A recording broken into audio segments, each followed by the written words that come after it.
জামাতকে তো ফাঁসি দিয়েছেন, এখন আওয়ামী লীগকে ফাঁসি দেন। আপনারা এটা মতামত সৃষ্টি করেন, আপনাদের দায়িত্ব। ওদেরকে তো শাস্তি দিয়েছেন, ওদেরকে তো ফাঁসি দিয়েছেন, এখন আওয়ামী লীগকে ফাঁসি দিতে হবে। মানবতা বিরোধী অপরাধের জন্য তো আদালত আছে। মানবতা বিরোধী অপরাধের জন্য জামাত ইসলাম বা অন্যান্য যারা মানবতা বিরোধী অপরাধ করছে তাদের তো শাস্তি ফাঁসি হয়েছে। আইন যেটা বলে, আইনের ঊর্ধ্বে তো কেউ না। গণতন্ত্র মানে তো এই না যে ড্রেস এজ ইউ লাইক। গণতন্ত্র মানে হলো রুল অফ দ্য গেম। গেমের যে নিয়ম আছে সেটা আপনাকে মেনে চলতে হবে, কেউ আইনের ঊর্ধ্বে না। 1971 সালে জামাত ইসলাম মুক্তিযুদ্ধের বিরোধিতা করেছিল, তারা পাকিস্তানের হয়ে মুক্তিযুদ্ধে অংশগ্রহণ করে নাই। সেদিন আমরা তাদেরকে নিষিদ্ধ করেছিলাম। আজকে কি কারণে আওয়ামী লীগকে নিষিদ্ধ করা হবে না? আজকে আমরা আবার বলেছি আওয়ামী লীগকে নিষিদ্ধ করতে হবে, কারণ আওয়ামী লীগ 18 কোটি মানুষের বিরুদ্ধে যুদ্ধ করেছে, তাদের রাজনীতি করার এখানে কোনো অধিকার নেই। 1971 সালে আমি নিজেই একজন ক্যাপ্টেন অলি আহমদ হিসেবে শেখ মুজিবুর রহমানের কাছে দূত প্রেরণ করেছিলাম এবং জেনারেল ওসমানী সাহেবের মাধ্যমে কথা বলেছিলাম।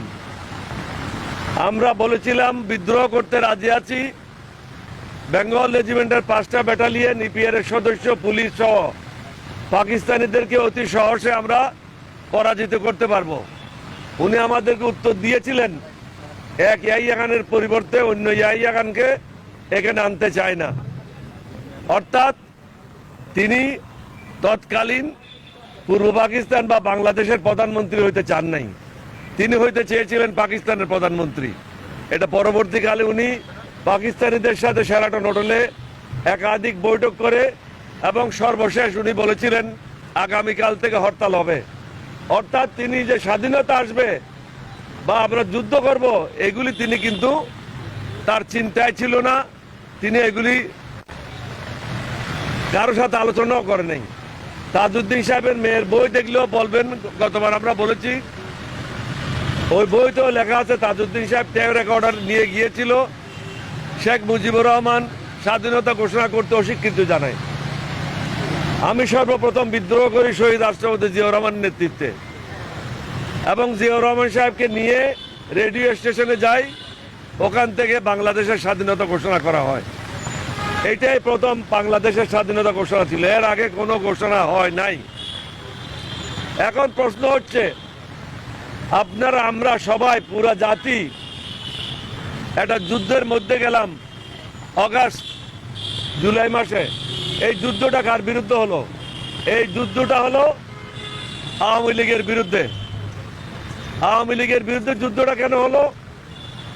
তারা পুলিশকে অন্যায়ভাবে ব্যবহার করেছে, অন্য প্রশাসনকে অন্যায়ভাবে ব্যবহার করেছে, জনগণের সাথে মুখোমুখি করে দিয়েছে, দেশকে ধ্বংসের দিকে ঠেলে দিয়েছে, দেশ দুর্নীতিগ্রস্ত হয়েছিল, আমাদের বহু ছেলে মেয়েরা হতাহত হয়েছে, প্রায় 1,500-এর উপরে আমাদের ছেলে মেয়ে মৃত্যুবরণ করেছে।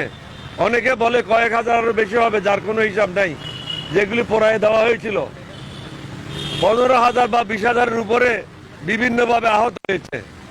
সুতরাং এর পরে আমরা মনে করি 1971 সালে জামাত ইসলাম মুক্তিযুদ্ধের বিরোধিতা করেছিল, তারা পাকিস্তানের হয়ে মুক্তিযুদ্ধে অংশগ্রহণ করে নাই।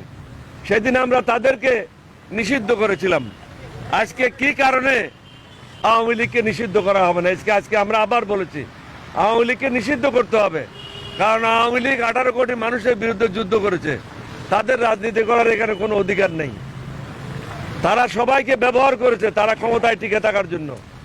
শেষ পর্যন্ত তারা জনতার চাপে ক্ষমতায় টিকে থাকতে পারে নাই, কারণ আর্মি এখানে ফায়ার করতে অস্বীকৃতি প্রদান করেছে, পুলিশের অনেকেই ফায়ার করতে অস্বীকৃতি প্রদান করেছে, কারণ সবাই দেখেছে নিজের ছেলে মেয়েকে মেরে কোনো লাভ নাই।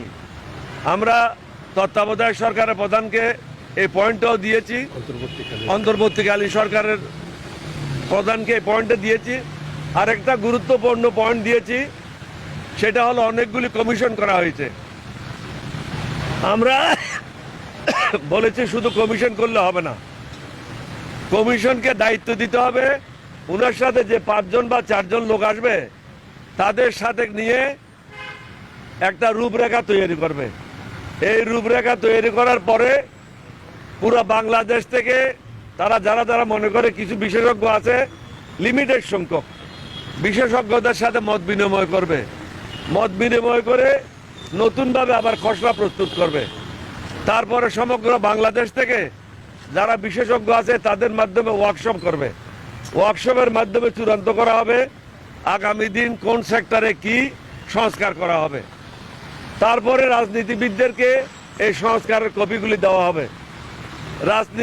রাজনৈতিক দলকে লিখিতভাবে এই প্রস্তাবগুলির বিপরীতে কি প্রস্তাব আছে, কোনটা এগ্রি করলাম কোনটা ডিসএগ্রি করলাম, এটা লিখিতভাবে দিতে হবে। আর একটা কথা বলেছি, আওয়ামী লীগের যারা সমর্থক ছিল, যারা শেখ হাসিনাকে এখনো সাহায্য করছে, তারা চিহ্নিত ব্যক্তি, তাদেরকে চিহ্নিত করার কোনো প্রয়োজন নেই। 2018 সালে যে বা যারা রাত্রিবেলা নির্বাচনের সাথে জড়িত ছিল তাদেরকে সরকার থেকে বের করে দিতে হবে। তাদেরকে অবসর না, অবসর কোনো শাস্তি না, তাদেরকে ডিসমিস করতে হবে। আরো একটা পয়েন্ট দিয়েছি যেটা ওনাকে এক্সপ্লেন করা হয় নাই, কারণ উনি, আমরা মনে করেছি যেহেতু লিখিতভাবে আমরা দিয়েছি প্রত্যেকটা পয়েন্ট এক্সপ্লেন করার দরকার নাই।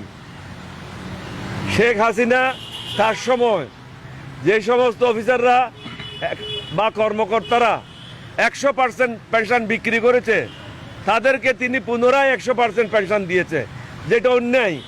যারা 50% বিক্রি করেছে তাদেরকে বাকি 50% দেওয়া হয় নাই।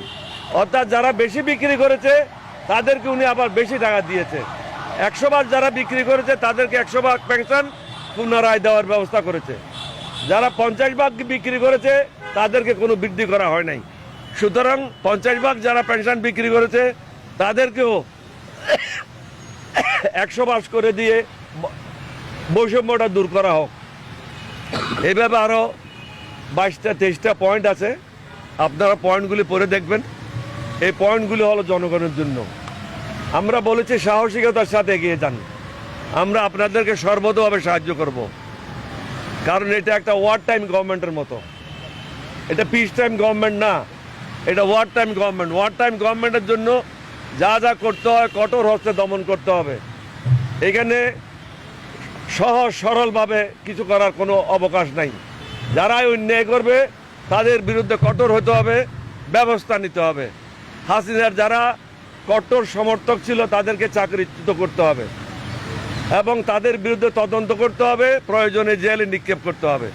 যারা জনগণের টাকা লুণ্ঠন করেছে তাদেরকে একটা হোটেলে বা আর্মির একটা ব্যারেকে নিয়ে আসা হোক, নিয়ে আসা ফ্লোরে শুতে দেওয়া হোক।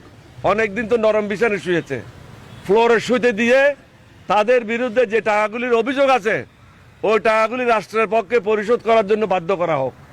তাহলে এই দেশ লাভবান হবে। কারণ এই চোরগুলিকে জেলে রেখে আরো বেশি খাবার দিয়ে মোটা করে লাভ নাই।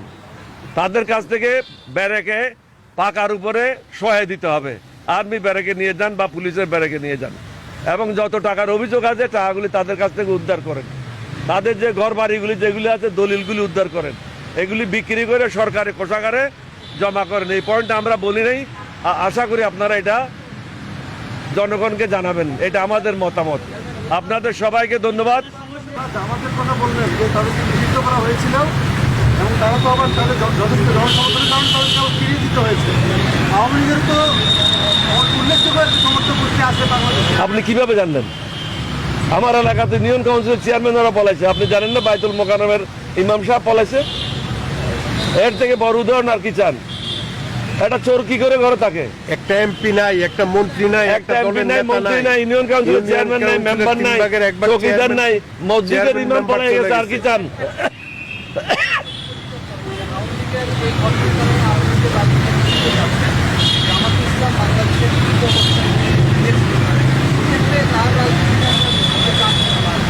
আইনের আওতায় নিয়ে আসতে হবে। হ্যাঁ, 15 বছরের জামাত ইসলামকে রাজনীতি করতে দেওয়া হয় না, তারা কিন্তু আবার ফিরে আসছে। এই যে আজকে নিষিদ্ধ করলে তারা আবার ফিরে আসবে। আপনার কোনো ভাইটাই মারা গেছে? আপনার ভাই মারা গেছে? আপনার পরিবারের কেউ মারা গেছে? আপনাকে জিজ্ঞাসা করতে চাই আমি। মারা যাওয়া তো আমার দলের মারা গেছে, সুতরাং না আমার দলের মারা গেছে, এই ব্যথাটা আমি বুঝি। আমার ছেলে মারা গেছে, অর্থাৎ আমার দলের মানে আমার ছেলে, এই ব্যথাটা আমি বুঝি। আমার দলের অনেক লোক অন্ধ, এই ব্যথাটা আমি বুঝি। যারা আমাদের ছেলে মেয়েদেরকে হত্যা করেছে তাদেরকে আমাদের দুলাভাই, তাদেরকে আমরা কি নরম বিচারের সময় রাখবো? প্রতি বিপ্লবের অনেকে স্বপ্ন দেখছে বিভিন্নভাবে, প্রতি বিপ্লবের এই দুঃস্বপ্ন দেখার কোনো সুযোগ আর আছে? ওই দুঃস্বপ্ন না দেখার জন্য তো এই কাজটা করতে বলছি।